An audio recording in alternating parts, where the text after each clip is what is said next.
A tela também.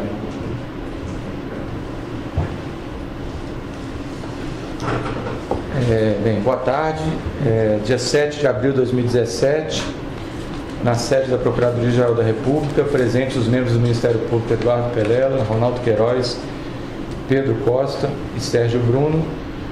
Compareceu o senhor Joézer Batista, acompanhado do seu advogado, Dr. Francisco Assis e Silva, para prestar esclarecimentos.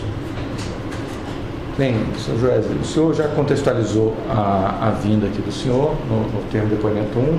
Nesse termo de depoimento 2, nós gostaríamos que o senhor abordasse especificamente essas provas que o senhor nos apresentou, especificamente as recentes gravações que o senhor nos forneceu agora. Eu queria que o senhor fizesse isso de uma ordem cronológica e contextualizasse em que situação, em que contexto se dá essas gravações. Tá, Sérgio, boa tarde. Para começar, eu conheci o presidente Michel Temer, já tem 5, 6 anos. A primeira gravação, então, é com o presidente da República. O presidente Michel Temer eu conhecia há 5, 6 anos atrás, ele já como vice-presidente. Quem me apresentou ele foi o ex-ministro Wagner Rossi, nomeado por ele.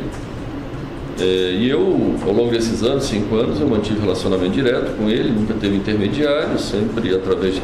Ele me ligava, eu ligava para ele me mandava mensagem, enfim. Eu fiz várias visitas a ele, seja no escritório dele da Pan-Americana, seja lá no Jaburu, ou lá no outro escritório de advocacia que ele tem em São Paulo. Até o dia quando ele virou presidente da República, daí para frente, o então ministro Gedel, que eu já conheço de longa data, me procurou e me disse que mantivesse a continuidade do contato com o presidente se daria através dele, pelos motivos óbvios da agenda do presidente Michel passar a outra condição agora. Assim, a gente se relacionou ali através do Gedel, as minhas demandas, as questões que eu necessitava em relação ao governo, foi passado através do Gedel, até que o ministro Gedel caiu, né? E caiu e eu fiquei ali sem interlocução. Eu ainda falei algumas vezes com o ministro Gedel até ele ser investigado. Quando ele passou a ser investigado, aí eu como investigado também, eu não pude mais falar com o Gedel, pela proibição da justiça. Foi onde eu procurei o Rodrigo Rocha Louro, perguntando para ele, quer dizer, que queria tomar um café com ele para discutir, que eu queria trocar ideia com o Rodrigo, que eu precisava falar... Só fala para a gente, quem que é o Rodrigo Rocha Louro? Ele ocupava o cargo no governo? Rodrigo, ele é um suplente de deputado, ele é suplente do ministro da Justiça, ao Serralho, né? Quando ele assumiu o ministério, o Rodrigo passa então a ser deputado. Isso recentemente agora? Agora, recentemente. Mas quando eu liguei para ele ainda estava no Palácio. Ele era para o cargo disso? Eu não sei oficialmente, ele é assessor da presidência. Assessor do Michel. Assessor da presidência. Eu liguei para o Rodrigo, falei, Rodrigo, eu precisava falar com o presidente Michel. E aí, isso era um sábado, aí passou um pouco mais tarde, ou no dia seguinte, o Rodrigo me ligou, até me comentou que o Michel teria me ligado. Eu olhei no meu celular, tinha realmente uma ligação de Brasília, 061, às 5, 6 horas da tarde. Eu não conferi se essa ligação era dele, mas eu imaginei que sim. Mas no domingo, o Rodrigo me sugeriu que a gente tomasse um café no lobby de um hotel, na segunda-feira. Na realidade, eu não conheço, não tinha intimidade nenhuma com o Rodrigo. Eu me encontrei com o Rodrigo, mas eu sempre soube que ele é assessor, enfim. Se você lembrou do nome do hotel? É no Fazano, aqui do centro de São Paulo. No hotel Fazano, no lobby, encontrei era meio-dia, ele até se atrasou um pouquinho, chegou meio-dia e 15. E ali eu não tinha intimidade com o Rodrigo e não sabia o que eu poderia conversar com ele, o que eu não poderia. O que eu pedi ao Rodrigo, falei, Rodrigo, eu repeti essa história, pedi a ele que, olha, eu precisava falar com o presidente Michel para dar continuidade à minha agenda aqui das questões que a gente sempre tratou lá atrás. Ele imediatamente já me disse que poderia ser no dia seguinte, terça-feira à noite, lá no Jaburu, e realmente aconteceu. Ele falou, pode se preparar que você encontra com ele terça-feira à noite lá no Jaburu e tal, eu organizo a forma de você entrar lá de forma discreta. E nesse dia no almoço, o Rodrigo tentou conversar comigo, explorar o que seria, mas como eu não conhecia o Rodrigo, não tinha intimidade nenhuma de conversar nada com ele, eu me ative a esperar, então, ir lá no dia seguinte falar com o presidente Michel. Na realidade, Sérgio, a gente vem, esse negócio das gravações, a gente vem fazendo alguns registros, entendeu, de reuniões e de coisas aí, e essa foi uma delas que eu particularmente registrei em áudio, porque eu achei que seria importante, enfim, estar registrando aquela reunião. E o senhor, que dia que foi essa reunião do Palácio? Então eu falei ao telefone no sábado, dia 4 de março. Dia 6, que era uma segunda-feira, eu estive lá no Fazano com o Rodrigo. Dia 7 à noite no Jaburu, 10 horas da noite, no Jaburu com o presidente Michel. Aí depois do presidente Michel me autorizar que a pessoa seria o Rodrigo, eu tive mais 2 encontros com o Rodrigo na semana seguinte, um dia 13 e um dia 16. Essa primeira reunião no Palácio, o senhor conversou em linhas gerais o que com o presidente? Então, em linhas gerais, eu até levei uma agenda. Eu fui lá no intuito de saber basicamente o seguinte. Primeiro, voltando um pouco atrás, tem um problema do Eduardo Cunha e do Lúcio Funaro, né? Que o Lúcio Funaro é o operador financeiro do Eduardo, do esquema PMDB da Câmara, né? O esquema PMDB da Câmara é composto pelo presidente Michel, Eduardo, enfim, alguns outros membros. Eu fui lá dizer que, olha, o Eduardo está preso, o Lúcio está preso, e a gente paga lá uma mensalidade para o Lúcio, até hoje, e... Paga apenas para o Lúcio ou paga também para o Eduardo? Não, para o Lúcio é uma mensalidade, para o Eduardo foi um montante. A gente, depois que ele foi preso, a gente pagou 5 milhões de um saldo de dívida que ele tinha créditos, supostos créditos, né, por ilícitos lá de propina, que tinha ficado num saldo anterior. Isso é relacionado àquele esquema do FGTS? Não, esse era 20 milhões que é relacionado à renovação do incentivo da desoneração tributária do setor de frango, que na época o Eduardo Cunha tramitou essa prorrogação e pediu lá 20 milhões para que isso acontecesse. Enfim, na realidade eu achava que era 15, depois ele disse que era 20, então por isso ficou esse saldo de mais 5. E aí eu fui lá falar com o presidente exatamente isso, que tinha acabado o saldo do Eduardo, que eu tinha pago tudo, estava tudo em dia, mas tinha acabado. Por outro lado, que eu seguia pagando o Lúcio R$400 mil por mês, e eu queria informar isso a ele e saber a opinião dele, né? Foi onde, de pronto, ele me disse que era importante continuar isso, e, enfim. E quando o senhor mencionou... Só um minuto. O FGTS, a propina paga anterior, já tinha sido acertado? Já tinha, isso é uma planilha, é uma planilha antiga que chegou a valores... Esses valores existiram, foram pagos. Sim. Era pago a propina do FGTS para o Eduardo Cunha, era paga através do Lúcio. Era a planilha que eu chamava de planilha do Lúcio, né? Naquilo se creditava tudo, seja relativa ao Ministério da Agricultura, seja relativa à Caixa Econômica, seja relativa a esses negócios da Câmara. Só para eu entender essa situação, esses valores mensais que o senhor paga e continua pagando isso ao Lúcio, e o valor que pagou ao Michel é para quê? Para garantir um silêncio deles? Qual é a razão disso? Então, agora, ultimamente, esse é que estava sendo o problema, é para garantir o silêncio dele, para manter eles calmos, né? Para manter o Lúcio calmo lá na penitenciária, e o Eduardo também, né? O calmo é o quê? Para eles não revelarem algum fato? Calmo, eu não sei como ficar calmo na cadeia, né? Mas para ficar em silêncio e não se revelarem, né? Enfim. Não havia algum temor de que eles fizessem colaboração premiada, que eles Olha, eu sempre recebi sinais claros de que era importante mantê-los financeiramente, a família e tal, resolvidos, né? Esses sinais vieram de onde? Começou inicial, porque assim que ele foi preso, foi muito perto de... O presidente Michel já tinha assumido, né? Foi inicialmente através do Gedel, e aí, quando o Gedel foi investigado, não podia conversar mais com ele, eu fui lá falar com o presidente. E quando o senhor falou que estava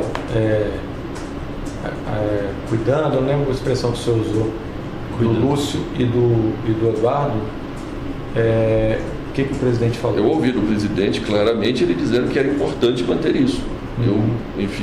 A primeira missão minha lá era essa, era ir lá saber dele se o compromisso ainda era necessário, né? Ele me disse de pronto que sim. Tanto em relação a Eduardo quanto ao Lúcio.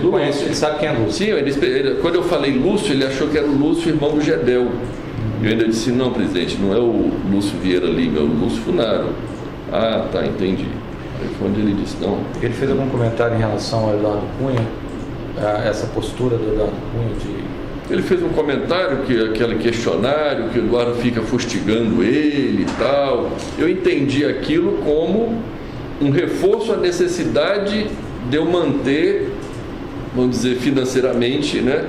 Vamos dizer, porque o que eu entendo é que existe ali um grupo onde parte do grupo está preso, parte está no poder, né? E o Eduardo, o presidente comenta alguma coisa, se o Eduardo pretende que seja ajudado por alguém, que faça alguma coisa por ele? Ele me fez um comentário curioso que ele disse, Eduardo quer que eu ajude ele no Supremo? Poxa, eu posso ajudar com 2, com 11 não dá.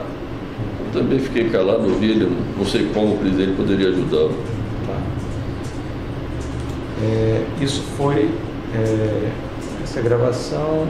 Tá. Depois dessa, mais uma coisa sobre essa. Nessa reunião, o senhor disse que tinha uma agenda de interesse. Então, a primeira coisa foi falar com ele que eu estava mantendo financeiramente os dois, e o quanto isso deveria continuar e tal. Ele me confirmou que seria importante.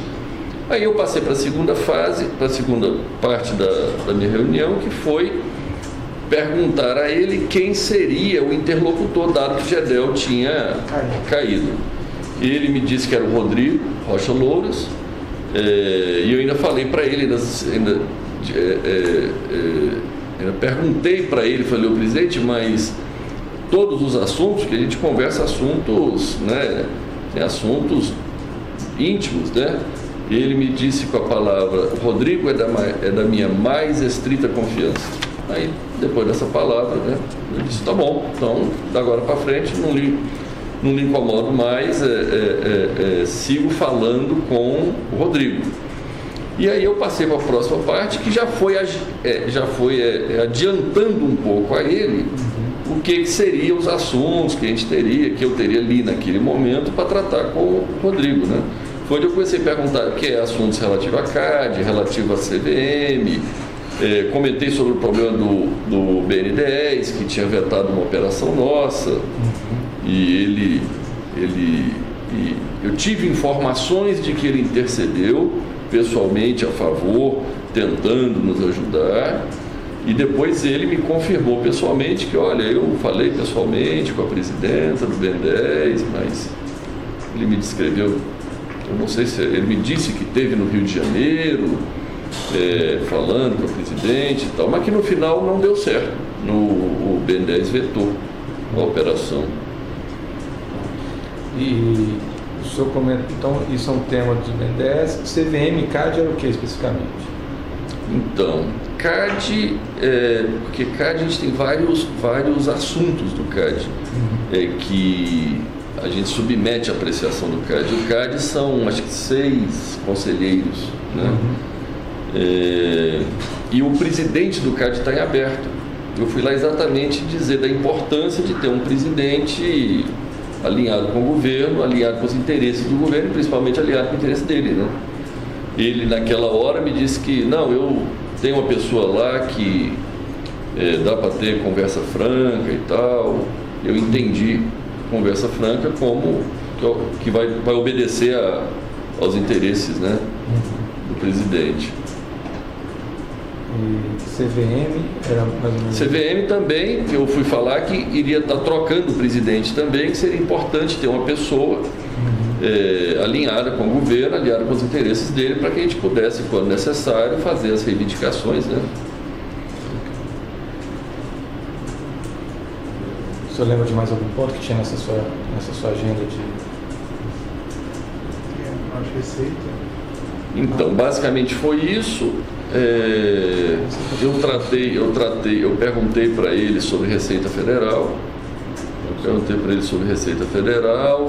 Eu perguntei também sobre o ministro da Fazenda, Henrique Meirelles, que trabalhou conosco 4 anos, e o Henrique, eu já tinha tido a oportunidade de fazer algumas reivindicações ao Henrique, só que na realidade o Henrique nunca me atendeu em nenhuma reivindicação. Eu fui lá avisar ele que o Henrique não me atendia em nada. E aí eu fui lá tentar perguntar para ele como poderia ser eu fazer o Henrique saber que isso era de interesse dele, porque senão, no final, dele, presidente da República, dele, Michel, porque eu falo com o Henrique e as coisas não acontecem. Aí eu disse, olha, presidente, nós vamos combinar algum jeito que eu peço as coisas para o Henrique e, de alguma forma, o senhor fique sabendo, o senhor vai lá e mande ele fazer. E assim se deu um pouco a conversa em torno disso, e assim ficou combinado. Ele falou, pode falar com o Henrique, você me avisa o assunto, ou até mesmo qualquer assunto que o Henrique vier falar comigo sobre você de interesse seu, já pode avisar para ele que tem o meu apoio. Enfim, eu fui alinhar essa parte aí desse relacionamento que não estava andando. Eu fui avisar ele que esse negócio não estava andando e como poderia andar. E basicamente acho que encerrei minha conversa com ele, combinando como poderia ser as próximas visitas, que tinha funcionado super bem ali, que eu entrei dando o nome do Rodrigo, né? Eu nem dei meu nome, ele até me perguntou, você deu seu nome? Eu falei, não dei, passei à noite, só abri o vidro, falei que era Rodrigo, entrei, parei direto na garagem e ele me atendeu ali no porão mesmo ali do Palácio do Jaburu. Combinei isso com ele, enfim, e basicamente foi isso. Ok. E podemos passar para o segundo dia? O segundo evento. O segundo evento foi o quê? Um encontro com o Rodrigo? Enfim, dado isso... Que aí o senhor falou que ele avalizou o Rodrigo... Isso, ele avalizou e disse que o Rodrigo era a pessoa da mais estrita confiança dele. Eu falei, não, então tá bom, então eu vou seguir os meus assuntos com ele, e assim que eu achar necessário e importante, eu volto aqui a falar contigo. Eu registrei eu gravei essa minha reunião, assim como, enfim, gravei a do Rodrigo, as outras, e na realidade eu quando gravei lá, eu não imaginava estar usando isso, né, para provar amanhã o que, mas se é necessário, nós vamos, né? E quanto a essa segunda? Então, aí foi terça-feira, eu tive com o presidente Michel, aí eu fui, passou a semana, eu me encontrei com o Rodrigo dia 13, na segunda-feira, na minha casa, 3 horas da tarde. A sua casa localizada em? É no Jardim Europa. São Paulo. São Paulo, isso. Ele foi lá em casa, 3 horas da tarde, e eu comecei as tratativas com o Rodrigo. Eu disse, Rodrigo, já que o presidente me perguntou como foi a reunião, eu disse, foi muito boa, tratei, estou mandatado aqui a falar contigo, você é a pessoa da mais estrita confiança do presidente Michel, então vamos seguir. Eu peguei a lista de assuntos, que era o CAD, CVM, por aí vai, Receita Federal. Expliquei, fiz um apanhado geral de quais eram as demandas, e o mais iminente ali era a questão do CAD, que tinha uma reunião logo em seguida e tal. Eu falei, Rodrigo, vamos focar na questão do CAD, a gente resolve o CAD e depois a gente vai para as outras demandas. Só uma pergunta, isso foi dia 15? Dia 13, uma segunda-feira. 13. Isso. Essa é a que está apresentada? Essa é que está em casa. Aqui não trouxe. Aqui não trouxe a do Fazão. Não trouxe a Fazão. Essa é na casa, tá? Lá em casa, dia 13, foi onde eu comecei as tratativas iniciais mais macro e fiquei combinado de dia 16 ir na casa dele, já com as questões mais específicas, detalhadas. Então deixa eu entender, a conversa com o presidente foi dia? 7 à noite, terça-feira. 7 de março. A primeira conversa com o Rodrigo foi segunda, 6. Eu tive na terça-feira à noite, com o presidente Michel, 7. Aí eu tive na outra segunda, o Rodrigo esteve lá em casa. Dia 13. Aí eu tive na casa do Rodrigo dia 16, quinta. Isso. Aí quinta eu tive lá com aqueles mesmos assuntos mais detalhados. Eu levei 2 casos específicos, que era o caso do CAD e o caso da Receita Federal. Onde a questão do CAD basicamente é porque a gente está reclamando no CAD contra a Petrobras, que a Petrobras exerce na nossa visão, um monopólio do gás boliviano. E nós temos uma termoelétrica que vive do gás boliviano. A Petrobras tem um contrato onde ela tem a preferência total de todo o gás. E ela compra todo o gás e eu fico sem o gás para rodar, para funcionar a térmica. Uma térmica grande de 480 megas. Localiza onde? Em Cuiabá. O senhor explicou isso para o Rodrigo, o que ele fez? Ele entendeu perfeitamente, ele fez várias perguntas, ele se interessou, ele foi bem diligente, entendeu perfeitamente. E depois quando estava claro para ele o que era a situação, ele ligou para a secretária dele, pediu para conectar com alguém do CAD que eu não conhecia. Ele até botou em viva voz para me ouvir. E ele falou com, acho que é Gilvando, uma coisa assim. Falou do caso, explicou e tal, e explicou que seria importante olhar com carinho a questão. Explicou como ia ser as reuniões e tal. E, assim, para mim ficou claro ali que a coisa ia andar, né? Aí quando ele desligou, ele me falou, ele entendeu a ligação. Essa decisão do CAD poderia representar um benefício econômico? Então, eu expliquei a relevância dessa decisão.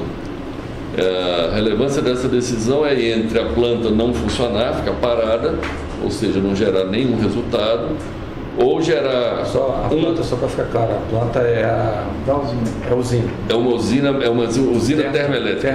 A termoelétrica de Cuiabá. Tá. Ela entre ficar parada ou funcionando, ela pode, eu expliquei isso para ele, pode ganhar 1 milhão, 2 milhões ou até 3 milhões por dia, né? Eu estava falando ali para ele entender a relevância do assunto, né? Ele entendeu. Eu expliquei que tem 2 situações. Tem uma que é vender no curto prazo, que é spot, energia spot, que é no PLD do dia. E tem outra que é a intenção até, que é fazer um contrato de longo prazo de venda e um contrato de longo prazo de compra de gás. Só que, enfim, infelizmente, as coisas ultimamente, ou faz vários tempos, não funciona se você não entrar em acordo com o político e acertar uma propina e acertar um preço para as coisas andarem.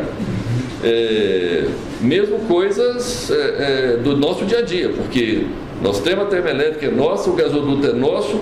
Tudo que eu queria na minha vida é que a Petrobras não existisse na minha vida. Eu falo sempre para a Petrobras, se você não existisse na minha vida, eu estava bom, porque eu não preciso da Petrobras, não preciso do governo brasileiro, não preciso de nada.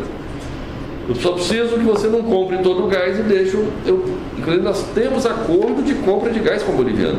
Só que o boliviano, a Petrobras puxa tudo, a gente fica sem. O senhor está falando da estimativa que pode gerar de... Aí eu expliquei para o Rodrigo exatamente 1 milhão, 2 milhões, 3 milhões, no intuito, porque é o seguinte, a planilha do Eduardo acabou, a planilha do Lúcio acabou de ir. No intuito de que nós temos que viabilizar para mantê-los lá, para manter a família do Eduardo, a família do Lúcio, tem que fazer mais negócio, que tem que prometer mais propina, que tem que reservar mais, né? E dentro desse contexto eu estava dizendo o potencial que daria, que no curto prazo, aí eu falei para ele que podia pagar 5%, o qual ele concordou. Eu expliquei que a gente abriria uma planilha e à medida do necessário a gente iria ali 5% do lucro da termoelétrica. Se desse certo do CAD dar a decisão favorável a nós, para que a Petrobras fornecesse o gás para nós, porque a Petrobras compra tudo e aí ela fica monopolizada. A gente precisa do gás, a gente não consegue comprar o gás. E aí ela não vende o gás, ou quando vende a um preço exorbitante, de forma que a gente nunca consegue ganhar nada. Quando a energia sobe de preço, ele sobe o preço do gás. Quando cai de preço, ele cai o preço do gás. Então a gente fica 100% refém da Petrobras. Quando o senhor falou de 5%, qual foi a reação do Rodrigo? Não, ele disse, tá bom. Mas ele entendeu do que o senhor está falando. 5% era 5% do lucro. Sim, perfeito. Propina. Lógico. E aí depois disso, que o senhor falou disso? Não, logo em seguida nós falamos do longo prazo. Eu expliquei para ele o potencial que daria isso, que essa planta, se fizer um contrato, essa planta foi um investimento de $1 bilhão. São 700 quilômetros de gasoduto próprio. Quem investiu isso foram os investidores americanos, que se cansaram da confusão brasileira e não estavam dispostos a pagar propina para os políticos, então ficou com a planta hora fechada, hora tiveram que arrendar para a Petrobras a preço de banana. Aí eu estava explicando para ele o seguinte: Rodrigo, de longo prazo a gente precisa vender a energia com 25 anos e comprar o gás por 25 anos. Isso tem potencial de dar um lucro de 7 bilhões, 7, 8 bilhões, que é 480 mega durante 24 horas, 25 anos, se o lucro for R$100 por megawatt. Trazido isso a valor presente, é como um resultado de 3, 4 bilhões, 3 bilhões e meio. Eu estava explicando para ele isso, que esse seria o grande negócio da termoelétrica, e indicando claramente que eles poderiam ganhar bastante dinheiro ali com esse deal, com esse negócio. Tá. E aí? Então o senhor tratou da agenda do CAD, deixa eu explicar. Tratou da agenda dos outros órgãos também? Então, terminou o negócio do CAD, eu fui falar do outro assunto que eu levei especificamente para ele, que também é outro problema, que é o que os políticos mais souberam fazer ultimamente, é arrumar dificuldade para vender facilidade, né? Que tem um outro problema, é que os créditos fiscais gerados na instância federal de PIS e COFINS, porque como nós somos um grande exportador, a gente tem um acúmulo muito alto de crédito de PIS e COFINS. A gente usa esses créditos para pagar as dívidas do INSS. Só que isso hoje é tudo via liminar na justiça. Aí eu estava falando para ele da importância de legalizar isso, de fazer algum, eu não sei, alguma lei, algum ato normativo para poder regulamentar isso.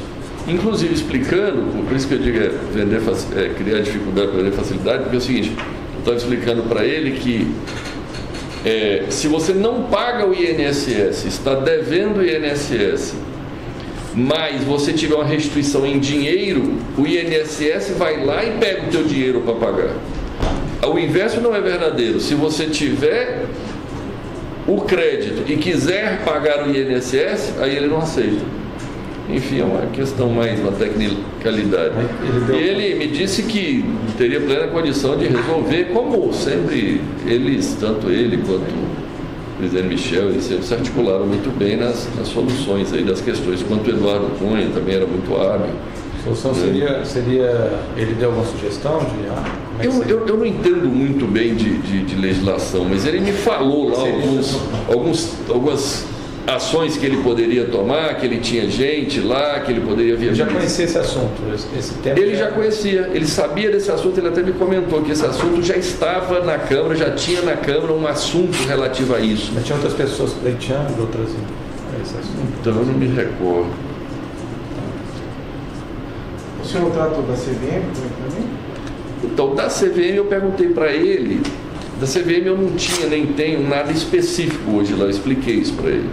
Mas eu falei para ele exatamente da necessidade de ter um presidente alinhado com os interesses do PMDB da Câmara, do presidente, enfim. Ele falou que, ele na hora pegou o telefone, ligou para o secretário, esqueci o nome, acho que é o segundo ali do Ministério da Fazenda, e aí botou no Viva Voz também, falou, explorou, o secretário disse que já tinha nomeado, já tinha escolhido o nome da pessoa e que seria nomeado logo em breve. Eu percebi que o Rodrigo não conseguiu avançar muito mais com esse secretário, acho que ele não tinha a mesma intimidade com esse secretário do que demonstrou com o outro do CAD, né? Então ali ele ficou mais contido. Aí ele desligou e ainda disse, eu não quis perguntar quem era, o nome do... Ele não revelou o nome. Não. E aí ele também não teve, acho que não teve coragem, de perguntar quem era o nome e tal. Ele faz ele ligar assim, no Viva Voz, e colocar para você ouvir... Olha, eu fiquei surpreso, viu? O senhor interpreta isso como? Queria mostrar que estava... Como eu não conhecia ele, né? O que eu entendi é que ele estava querendo me mostrar que ele era muito bom articulador que ele era... Porque eu não conhecia ele, eu tratava com o Eduardo antigamente, tratava, né, depois do Eduardo, Eduardo Cunha. Eduardo Cunha. O que eu entendi é que ele queria mostrar o quão proativo ele era, né? O quão eficiente, talvez. A PGFN, o senhor tratou? Tem algum problema? Então, não, quando a gente fala da Receita, é a PGFN. É Procuradoria Geral Fazenda Nacional. E toda essa história que eu te contei é da PGFN. Quando fala Receita, é PGFN. Entendo. Ele comentou também, você está me falando aí um negócio que eu não tinha lembrado, ele comentou também que eles estavam vendo para trocar o secretário da Receita, o Rachid e tal, que eles estavam olhando para fazer mudanças e tal. Vocês conversaram também, o senhor falou que conversou sobre a situação do Eduardo Cunha e do Bolsonaro com o presidente Michel Temer. Você também conversou com o Rodrigo Loures sobre essa situação do Funaro e do Eduardo Cunha? No dia na casa dele, eu sempre, no dia na casa dele, depois que eu falei lá da propina dos 5%, da planilha que a gente abriria e tal, quando a gente estava saindo, eu voltei a falar com ele, com o Rodrigo, que o Lúcio tinha até ficado nervoso essa semana e tal. Ele falou, mas nervoso por quê? Eu falei, não, porque atrasamos o pagamento para pagar e tal. Eu falei, mas não tem porquê. Enfim, eu expliquei para ele, eu disse, mas já está tudo calmo, tudo tranquilo. E ele me perguntou do Eduardo, eu disse, não, o Eduardo está lá, está calmo, enfim, não tenho notícia dele, está tudo bem. Enfim, aí terminou meu encontro. Mas isso foi no mesmo contexto, então, ele também havia essa preocupação de deixar calmo o Eduardo e o Lúcio. Ele perguntou alguma coisa, como é que eles estão? O Rodrigo em si nunca me falou diretamente, até porque eu não sei se o Rodrigo sabe o quão importante é manter foi o primeiro encontro que eu tive com o Rodrigo e eu tive com o Michel quando era mais o Gedel e o Michel, era bastante consolidada a ideia de que todo mundo sabia o que estava acontecendo. O Rodrigo, eu conheci ele, foi uma, duas conversas, né? Eu tive com ele 3 vezes. Né? Enfim, porque eu não me relaciono com o Rodrigo, né? 100% do meu negócio é com o presidente Michel.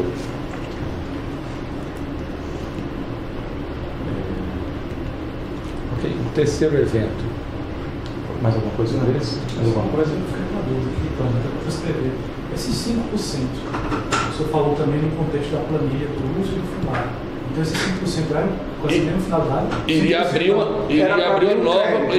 nova planilha com novo crédito para, enfim, porque o dinheiro estava acabando, né? Eu liquidei tudo do Eduardo e o do Lúcio eu estava pagando 400 mil lá. Mas... Só para ver se a gente entendeu, assim, esses esquemas geravam créditos, propinas. Isso, propinas. E aí você ia honrando. Pronto, isso.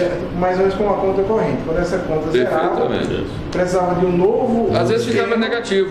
Às vezes ficava negativo, que eles continuavam pedindo, não paravam de pedir dinheiro. Às vezes ficava negativo e eles ficavam loucos lá atrás que precisavam fazer alguma outra coisa errada para poder gerar outro crédito e... Bem, a forma de pagamento depois a gente vai detalhar no momento oportuno do anexo, né? E montante, especificamente. Mais uma coisa? Não. Vamos passar para o próximo evento? Vamos passar para o próximo evento. Tá. Só para deixar claro, estou tomando nota aqui de algumas coisas dos suplementos. O primeiro foi dia 7. Quer um calendário? 7 de março.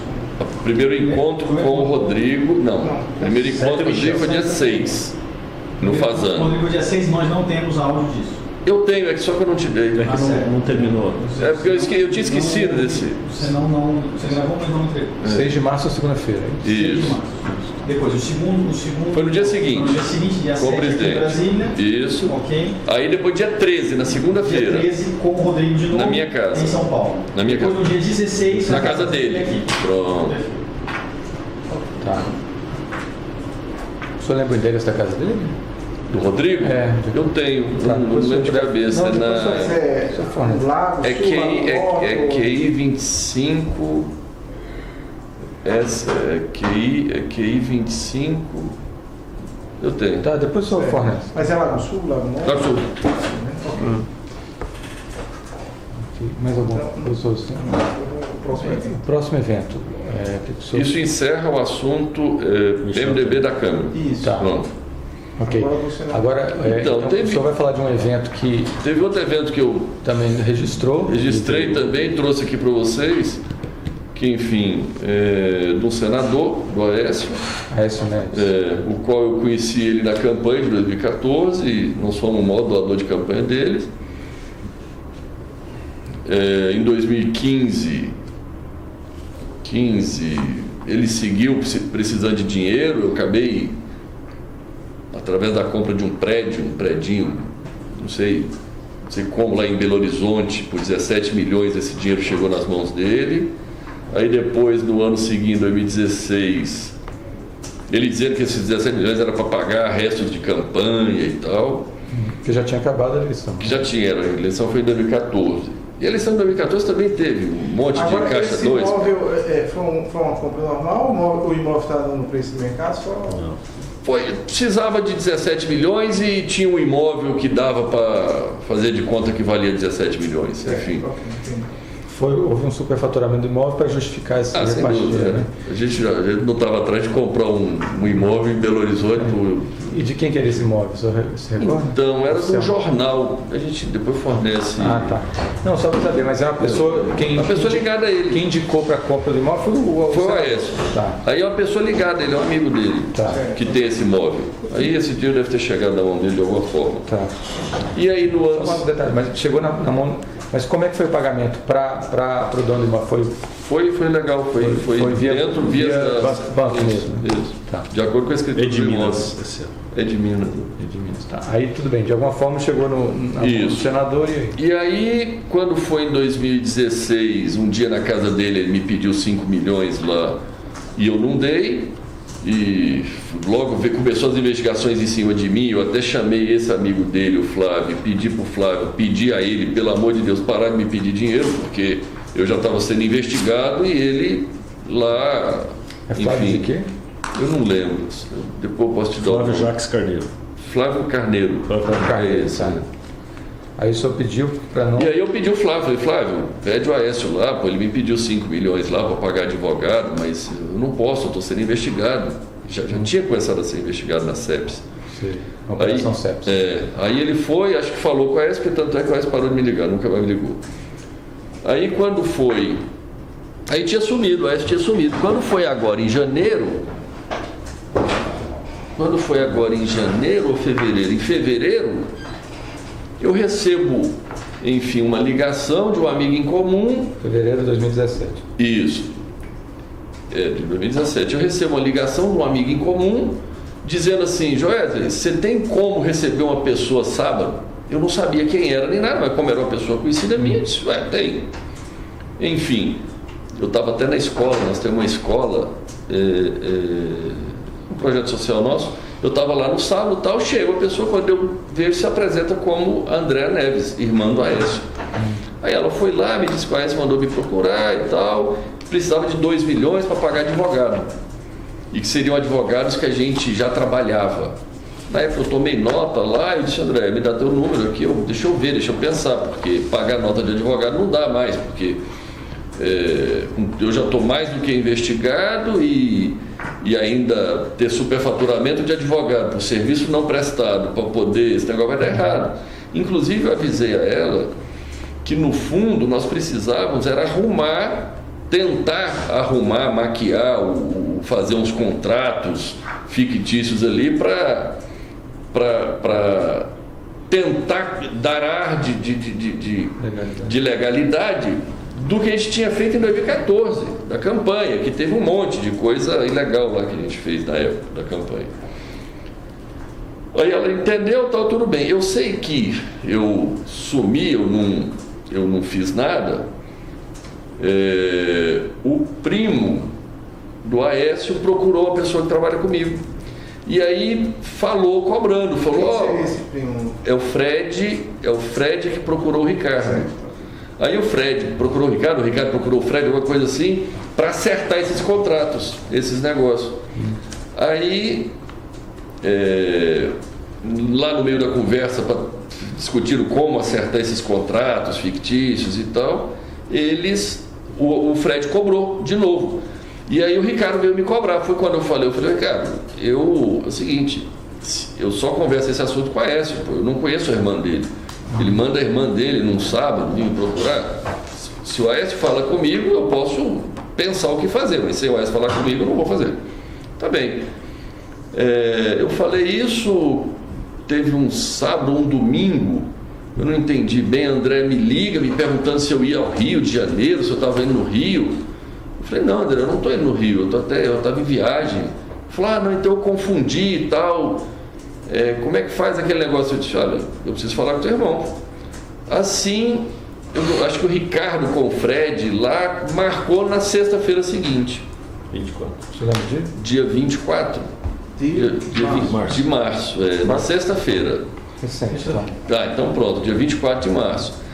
Aí eu tinha até feito uma viagem, eu cheguei atrasado, foi um dia que deu uma chuva tremenda, eu pousei, e na realidade, eu pousei, aí eu estava indo lá no Hotel Nick, onde era o endereço, no Nick, procura, vai lá no Nick, vai estar lá.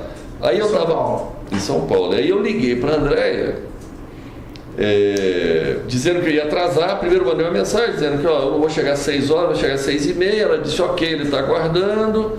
Daqui a pouco eu cheguei até a chegar perto do hotel ali, eu mandei outra, eu liguei para ela, disse: André, eu tinha uma viagem para Nova York nesse dia à noite. Falei: André, eu acho que não vou conseguir ir lá encontrar o Aécio, porque eu tenho uma viagem para Nova York e eu estou enrolado aqui. E ela no telefone se mostrou exaltada, dizendo: não é possível, tal, não me fala isso. Aí eu falei: não, tudo bem, deixa eu ver se atraso, eu vou para Nova York, eu vou lá. O senhor tem registro dessa ligação para ela? Eu tenho mensagem de texto, e ligação deve ter as ligações, eu tenho a mensagem que eu mandei para ela, que ela me mandou. Vai fornecer isso para nós. Com certeza. Aí eu falei: tá bom, então eu vou lá. Cheguei lá, já tinha uma pessoa, devia trabalhar com ele, me esperando. Eu subi no quarto, no 7º andar. Aí cheguei lá, enfim, ele estava meio exaltado, acho que falando com algum repórter, porque alguém... Quando o senhor subiu direto ou se identificou na... Não, eu subi direto. Tinha alguma pessoa me esperando lá na porta já do hotel. Quando eu cheguei, essa pessoa que eu não conheço, deve trabalhar com ele, já me levou direto, subiu, eu não fiz registro nenhum. O senhor chegou com o seu carro? Com o meu carro, parei no valet e subi. Tá. Aí subi, fui direto lá, cheguei lá, ele estava meio exaltado, acho que falando com algum repórter, algum jornalista sobre algum problema, acho que sobre a delação da Odebrecht. Aí desligou e tal, ainda reclamou que o pessoal da Odebrecht delatou ele e tal. Enfim, eu fiquei calado. Ele sentou, acalmou um pouco lá e aí se deu, nós começamos a conversar. E qual foi o primeiro ponto do diálogo da conversa? Então, basicamente, a conversa com a Aécio... Quem marcou foi ele que tinha uma pauta ou o senhor também tinha uma pauta? Porque ele queria os 2 milhões, né? 2 milhões. Mas antes de tocar nesse tema, ele falou de alguma coisa quando ele desligou? Qual foi o comentário dele sobre ele? Então, com a Aécio, primeiro ele se mostrou bastante incomodado com o negócio da delação da Odebrecht. Depois ele fez comentários em relação à necessidade, que ele tinha conversado com o Rodrigo, tinha conversado com o presidente Michel na necessidade. Rodrigo Maia, né? Presidente da Câmara, que eu não conheço.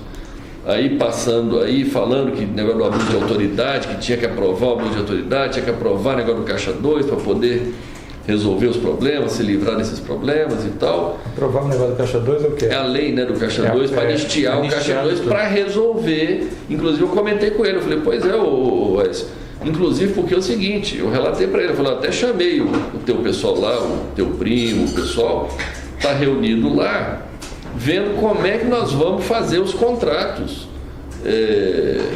fictícios ali para dar ar de normalidade naquilo, porque, enfim, eu expliquei para ele que tem vários, tem de publicidade, tem de pesquisa, tem de toda a natureza, da época da campanha, 2014. Eu expliquei para ele que, apesar do Lúcio Funaro estar preso, vamos dizer, a única coisa que está dando certo até agora é um contrato fictício que eu tenho com o Lúcio, de 100 milhões, e que eu falo na imprensa que tem esse contrato e tal, né? Enfim. Aí eu falei, olha, tem que dar arma de normalidade. Ele falou, não, mas nós vamos dizer que terça-feira seguinte estava acertado que ia passar a lei do Caixa 2, ia estar tudo resolvido e tal. Eu falei, pois é, mas depois tem a questão do abuso de autoridade. Eu falei, realmente e tal, enfim, se deu nesse ano. Logo em seguida eu falei para ele agora dos 2 milhões, eu expliquei para ele que não dá para pagar advogado, que ia ser remontar mais problemas. Eu sugeri ele de pagar em dinheiro. Eu falei para ele, falou, mas como paga? Eu disse, se for você que vai receber, eu pago pessoalmente. Se for alguém, eu mando alguém. Se for alguém que trabalha contigo, eu mando alguém que trabalha comigo. Resolvendo ali, ele nominou que seria o Fred, queria cuidar disso, terminado. Fred, o primo dele, terminada a história dos 2 milhões, que ia ser tranches de 500 mil por semana. Seriam 4 pagamentos de 500. 4 pagamentos de 500, isso. Não semanais consecutivos, porque a gente tem dificuldade de arrumar dinheiro, tanto dinheiro assim. Aí, então deixa para marcar, mas tem uma periodicidade já definida ou não? Não. Essa semana liga, combina. É combinado entre você e o Aécio ou Entre eu e o Aécio, que está combinado. A operacionalização se dá com o Fred e o Ricardo. Tá. Isso. Agora o Aécio não se mete mais porque a decisão foi tomada. Foi tomado 2 milhões, vai ser em dinheiro, vai ser o Fred, vai ser o Ricardo. Aí os dois se acertam. Tá. Desse valor, já houve algum pagamento? Teve acho que Teve o primeiro. O acerto foi dia 24. Dia 24. Esse primeiro pagamento, você sabe quando foi? Acho que foi ontem. Ontem. Se concretizou mesmo? Tá. Quem fez o pagamento da sua parte? Foi o Ricardo. O Ricardo, que vai no seu depoimento ainda, né? Esse dinheiro, como é que foi? O senhor sabe detalhes? Como é que foi gerado o dinheiro?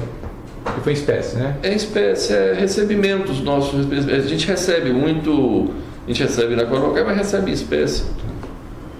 E onde é que foi pago isso? Em que local? Puxa, eu não sei os detalhes, Vamos tem que ver com o Ricardo. Tá. Eu estava viajando, estava fora do país. O que mais que foi tratado nessa? Enfim, aí eu tenho uma questão.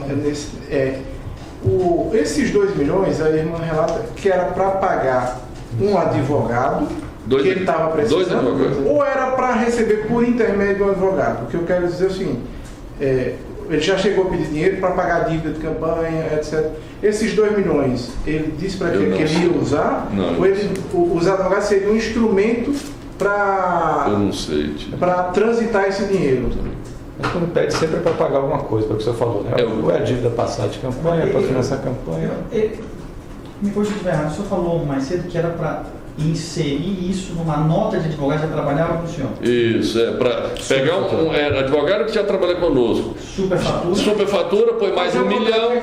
Isso. Só que isso aí eu não aceitei. Eu falei, não, isso não dá. Vamos tentar pagar. Seriam os advogados? Eu não lembro de cabeça. Se for importante, eu tento pegar.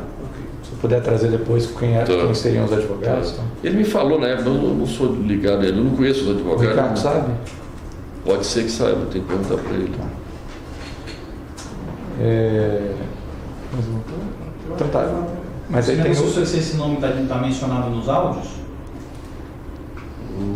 Não lembro, acho que não. Tudo bem. Se depois quiser consultar também. Nós verificamos.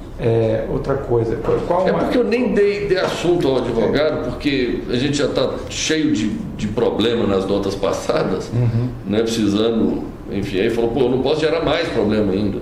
Tá. Qual o tema que foi tratado nessa conversa? Depois do 2 milhões? Pronto. Aí encerrou então a questão do 2 milhões, eu fui perguntar a ele, consultar a ele sobre a Vale. Porque na realidade, deixa eu voltar um ponto aqui, quando a irmã dele me pediu 2 milhões... Já que o outro tema passado, porque ele chegou a comentar de duas leis. Uma seria a lei de abuso de autoridade, que tinha que aprovar. E a do Caixa 2. E a do Caixa 2, que era uma anistia geral. Pronto, e tal. O que mais que ele falou? Estava sendo feito de que forma e se está sendo feito, ou está sendo concretizado? Em que pé que está isso? Ele me disse que iria ser votado esse negócio terça-feira, que já tinha conversado com o Rodrigo Maia, que tinha falado com o presidente Michel Temer. Ele disse que estava articulado. Dizia ele que não fazia outra coisa a não ser isso, a cuidar dessa situação. Da tentativa de aprovar essas duas leis. Né?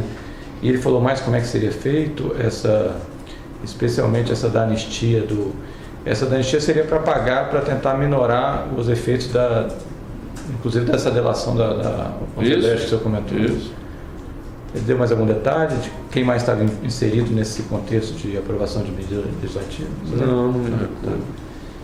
Então, voltando para o segundo tema que o senhor estava mencionando, eu interrompi. Então, passou essa questão, porque voltando lá, o dia que a André me procurou, ela me pediu esses 2 milhões e me pediu, e me falou que precisava de outros 40 milhões. E que os 40 milhões, a mãe dela tinha um apartamento no Rio de Janeiro, se eu não queria comprar esse apartamento para poder, e parece que o apartamento existe realmente, e ela queria, eu não sei se vale os 40 milhões. Mas aí, eu nem fui lá, nem nada, isso aí eu não Esse apartamento seria de quem? Isso que é da mãe dela, onde a mãe dela mora. Mãe dos dois, né? Isso, é mãe deles. E eles estariam precisando de 40 milhões e sugeriu que comprasse o apartamento da mãe com 40 milhões. Parece uma história similar. É similar ao do prédio. Do prédio de Belo Horizonte. Isso, similar ao do prédio. Sim, ela falou aí, por causa dos 40 milhões, eu falei para o Aécio, eu fiquei sabendo que você é que está nominando o presidente da Vale.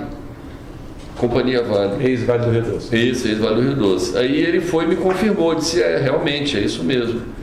Aí eu falei, olha, tem uma pessoa que é o Dida, que é o ex-presidente da Petrobras, que é o ex-presidente do Brasil. Edmar Bendini, Bendini. Qual é o nome dele? Aldemir Bendini. Tá.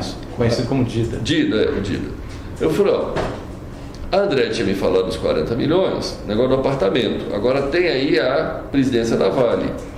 De repente, você nomina o Dida e que lá com o domínio da Vale, a gente de repente resolve o problema dos 40 milhões, porque deve ter muito negócio ali na Vale para fazer. Ou seja, faria mais ou menos o que o senhor já narrou da usina, da Caixa Econômica, era fazer um negócio e gerar uma propina. É como o Brasil funciona hoje. Os políticos, não existe nenhum outro interesse de nenhum político indicar um cargo se não for para receber vantagem financeira através do receber propina ali por mal feitos. Enfim, isso aconteceu na Caixa, isso aconteceu no FGTS, isso E aconteceu... o Bendini foi um nome que o senhor indicou, então, porque ele é uma pessoa que trabalharia nessa Não, linha. eu estava falando isso num contexto de possibilidade de fazer. Aí eu falei, vamos fazer, porque aí ao invés de eu comprar um apartamento, a gente constrói, então, tudo bem. Aí na hora de pronto ele disse assim, não, mas não pode, porque eu já nominei. Eu já coloquei uma pessoa lá, não posso te falar o nome, porque... Colocou ele, na verdade já tinha indicado. Já tinha indicado, não tinha saído ainda. Era sexta-feira, disse que o nome ia sair segunda-feira, e parece que saiu mesmo. Aí foi, segunda-feira, saiu o nome, aí eu entendi o que foi o presidente lá, voltando. Aí eu falei para ele, aí ele falou, não, aqui não dá, que o presidente tal, diz ele que... Manipulou. Eu não entendo como, parece que a Vale tem uma governança para ter independência na eleição, na escolha do presidente. Mas parece que eles têm algum jeito de fraudar esse troço e virar presidente alguém com nominação política. Ou seja, a Vale deve recrutar no mercado alguém. Mas eles manipulam esse sistema aí para poder virar presidente ou indicado. Indicação política. Ele me explicou isso. Tá. Ele disse, olha, nós fizemos de um jeito lá que em tese é algo independente, mas na prática o candidato da gente vira um candidato, acaba ganhando. Pronto. Aí ele me explicou isso, mas me explicou de pronto que eu poderia escolher qualquer uma das 4 diretorias,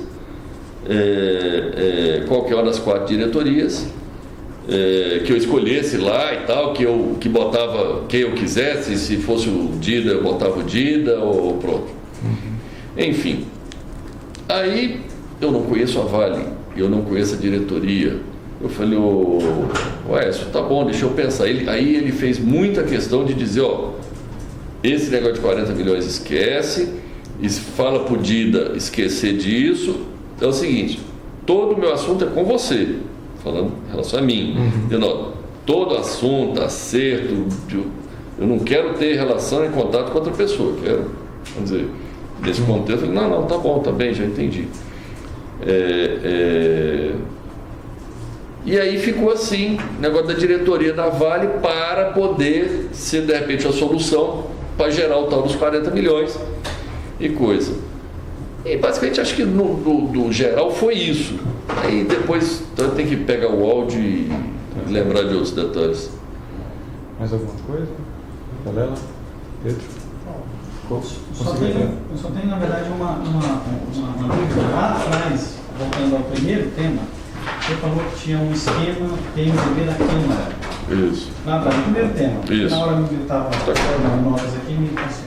O senhor falou que havia alguns envolvidos, que o senhor sabia. Nominou o presidente Michel Temer e nominou mais algumas pessoas. E de mais algumas pessoas. O senhor tem conhecimento de quem seria que participaria disso? Então, eu posso falar só dos que eu efetivamente fiz negócio, que é com o presidente Michel, com o Eduardo e com o Lúcio. Só para Eduardo Cunha. Eduardo Cunha e Lúcio Funaro. Isso é do que eu tenho conhecimento. Ok. Agora, que eu tenho conhecimento também que o Michel Temer foi quem, o presidente Michel é quem nominou Wagner Rossi na época, e ele é que nominou todos os ministros da Agricultura até antes da Cátia Abreu. Foi a nominação dele. Eu ouço na imprensa que o ministro Eliseu Padilha, que eu nunca tive, eu conheço ele, mas nunca tratei de nada ilícito com ele. Aí tive já eu conheço o Moreira Franco, a minha vista aqui é o grupo do presidente Michel, né, que é o Moreira, Eliseu Padilha, o Gedel, o que eu ouço na imprensa, né? Agora, negócio, desse grupo, o negócio era através do Eduardo Cunha.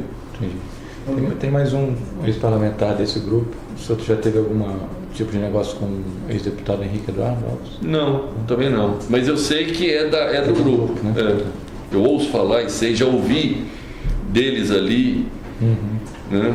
Na realidade, complementando aqui, tá? Eu ouvi isso, não é só da imprensa, né? Eu já ouvi isso deles. Deles, né? Tá? De que esse é o grupo deles. Entendi. Só para finalizar, já que a gente está falando de relação pessoal, o Lúcio o senhor conheceu como? Conheci em 2011 através de um amigo em comum, que foi assim que eu dei entrada no pedido do FIEFGTS. Na época eu achei que tinha sido uma coincidência, hoje eu acredito que não foi coincidência. Eu dei entrada no pedido do financiamento do FIEFGTS, eu não conhecia o Lúcio nem ninguém. Na semana seguinte aparece um amigo em comum, foi lá no meu escritório e disse: Joesley, eu tenho uma pessoa querendo te conhecer. Aí foi lá, me apresentou, falou: esse rapaz chama Lúcio Funaro, ele quer te conhecer, eu não sei o que é, saiu da sala e me deixou sozinho com o Lúcio. Aí o Lúcio veio dizer: você deu entrada lá no FIEFGTS, no pedido, eu tenho como lhe ajudar, eu tenho pessoas lá e tal, e se referiu a Fábio Cleto. Fábio Cleto, tá. Foi daí para frente que isso acabou virando o modus operandi do Lúcio e do Eduardo, e que eu entendo do grupo ali, que ficam mapeando aonde você faz negócio, negócio legítimo seu no dia a dia.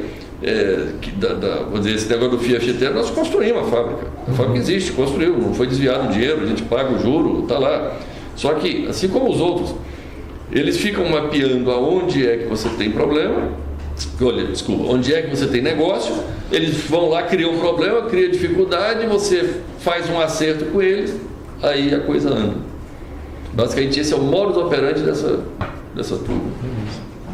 Alguma coisa? Não, mais nada. Pedro?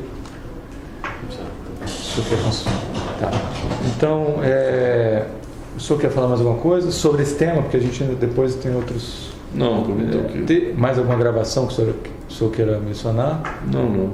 Tá. Então vamos encerrar esse termo 2, dia 7 de abril de 2017.